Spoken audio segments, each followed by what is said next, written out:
किसी के हाथ जोड़ने से अच्छा है, किसी के पास जाकर बैठकर रोने से अच्छा है देवाधिदेव महादेव के मंदिर में एक लोटा जल धीरे धीरे एक बेलपत्री समर्पित कर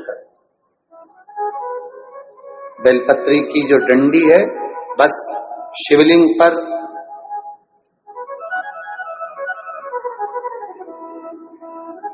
ये शिवलिंग, ये जलाधारी, ये माता पार्वती जी का हस्त कमल शिवलिंग, ये बेलपत्री, ये दंडी का जो मुख है वो अशुक सुंदरी की ओर समर्पित कर एक लोटा जल धीरे धीरे बिल्कुल धीरे धार में अपने हृदय की बात बाबा से दिल से कहते हुए, बाबा बहुत दुखी है, बहुत कष्टमय जीवन, बाबा बहुत तकलीफ में जीवन चल रहा है और तू ना संभालेगा तो संभालेगा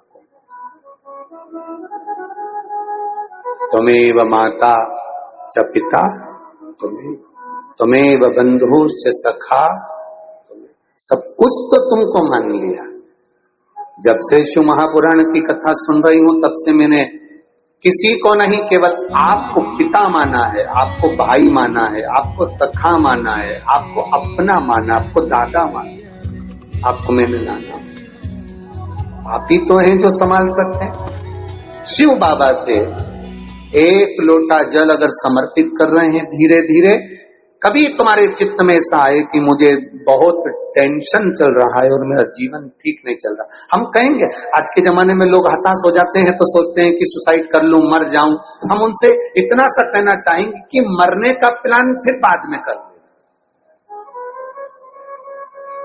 हम तुमको मना नहीं करेंगे कि तुम मरने का प्लान मत बनाओ, तुम्हारा मन हो तुम बाद में प्लान बनाना। एक बार विचार कर लेना कि अभी नहीं मरूंगा। अभी मैंने कथा सुनी है और सुना है एक लोटे जल का महत्व क्या है। कर्जा हो गया ना चुक जाए, दुख आ गया ना कट जाए।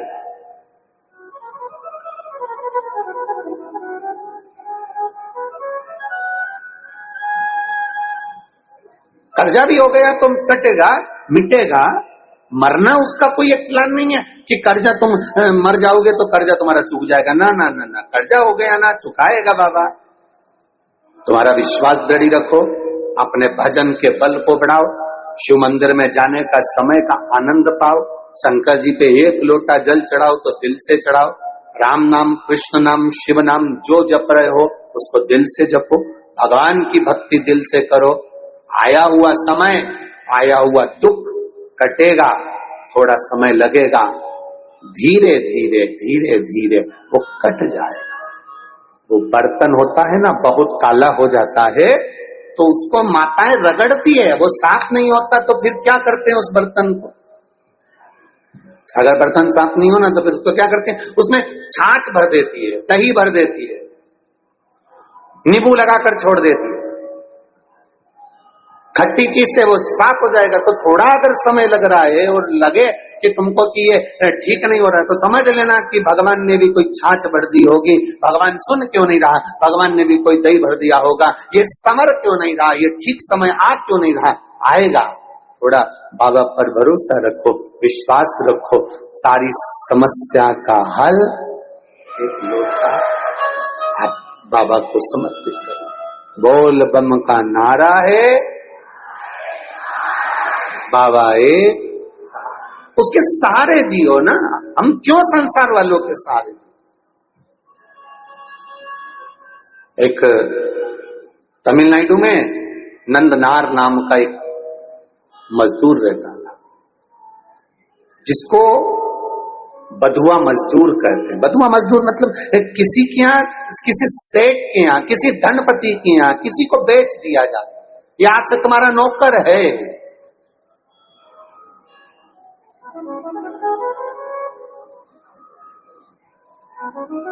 नंदनार को उसके घर वालों ने उसको दे दिया, सेठ जी ये तुम्हारा, अब तुम जानो। पैसे ले लिए, नंदनार उनके यहाँ काम करने लगा।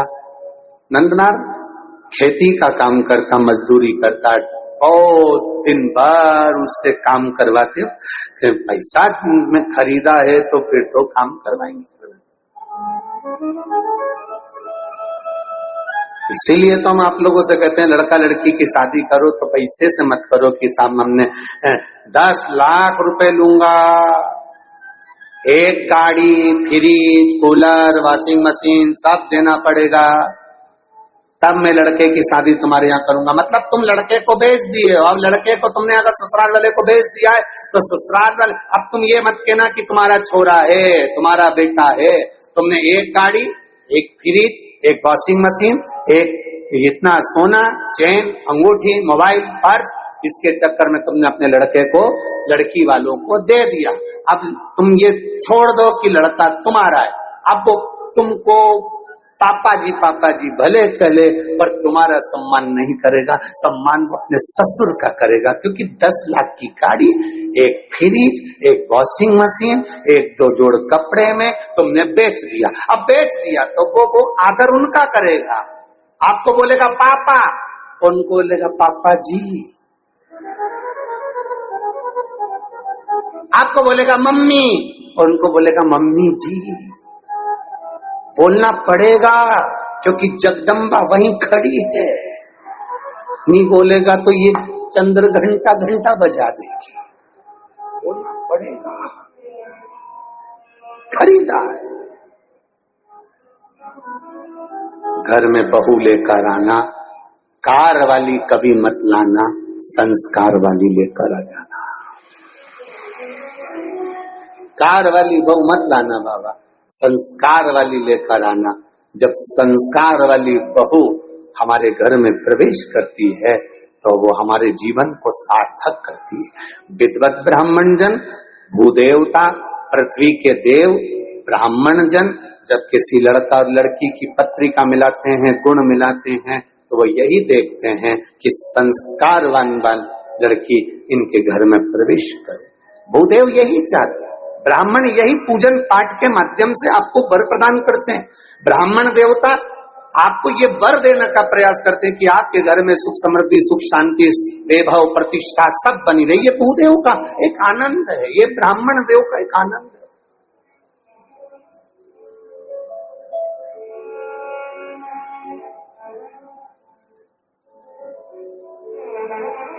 अब नंदनार काम कर रहे हैं, पर नंदनार के हृदय में एक बड़ा बड़ा भाव था। नंदनार जिस सेठ जी क्या काम करते थे, उस गांव से 25 किलोमीटर दूर तिरुपुंगुर नाम का एक शिव मंदिर है तमिलनाडु में। तिरुपुंगुर 25 किलोमीटर दूर था वो मंदिर।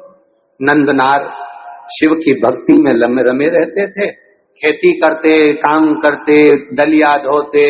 सेठ भी ऐसा कि 24 घंटे में से केवल 4 घंटा उसको आराम करने देता, बाकी का 20 घंटा उसको रथड़े लगता, काम करवाता। वो भी बेचारा मजदूर था, बधुआ था, बंधा हुआ था। निवेदन आप सबसे, धन से किसी को बांधने का प्रयास मत, धन और भय से कभी मत बांधना।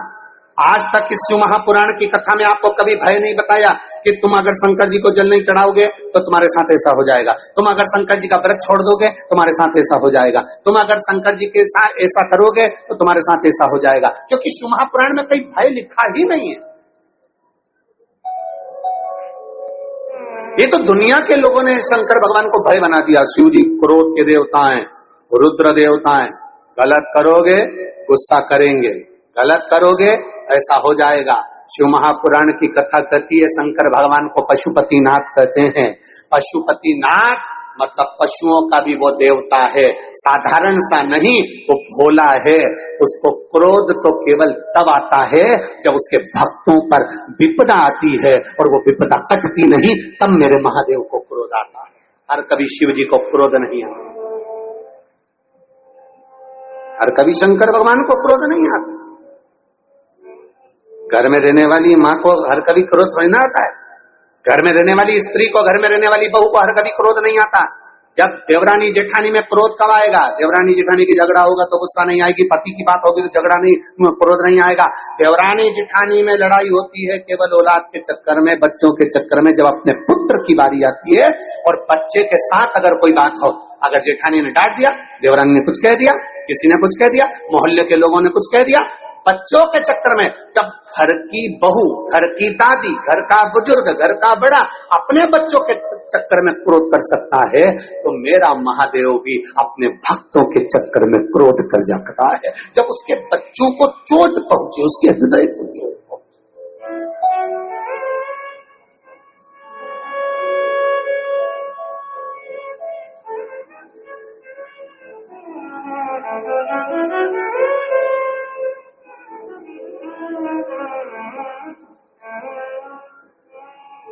जब हृदय में यह विचार, अब कई लोग कह देते हैं भगवान बड़े गुस्सेले हैं, शंकर भगवान का, कई माताएं कहती है हमने सोमवार का व्रत करा था गुरुजी, अगर हम छोड़ देंगे तो भगवान गुस्सा तो नहीं होंगे? हमने कहा कौन सी पुराण में लिखा है, वो भी तो बताओ कि भगवान को गुस्सा आया, इन्हें व्रत छोड़ा तो। ना ना ना, मेरा महादेव क्रोध नहीं करता, अनायास हर किसी पर क्रोध नहीं करता। मेरे बाबा तो इतने सरल हैं, इतने सरल हैं कि एक चोर चोरी करने ऊपर चढ़ा, उसके पास में कुर्सी नहीं थी, स्टूल नहीं था, निशानी नहीं थी, शिवजी पे चढ़ गया, सामान जलाधारी चांदी की निकालने लगा। महादेव खुश हो गए, मांग ले तुझे क्या चाहिए। वो चक्कर खा के नीचे गिर गया, मैं तो चोटा चोर। आज तक आप प्रसन्न नहीं हुए भोलेनाथ, और आज कैसे प्रसन्न हो गए? शिव जी कहते हैं लोग जल चढ़ाते, धतूरा चढ़ाते, बेलपत्री चढ़ाते, तो पूरा ही चढ़ गया, पूरा चढ़ गया। मैं प्रसन्न ना हूं तो क्या? कितनी कृपा है, उसकी दया, उसकी करुणा कितनी विचित्र हो जाता है। कभी कभी ऐसा भाव प्रकट हो जाता है, कभी कभी। वो करुणा ना करेगा तो कौन करेगा? वो करुणा ना करे, वो कृपा ना करे तो कौन कृपा?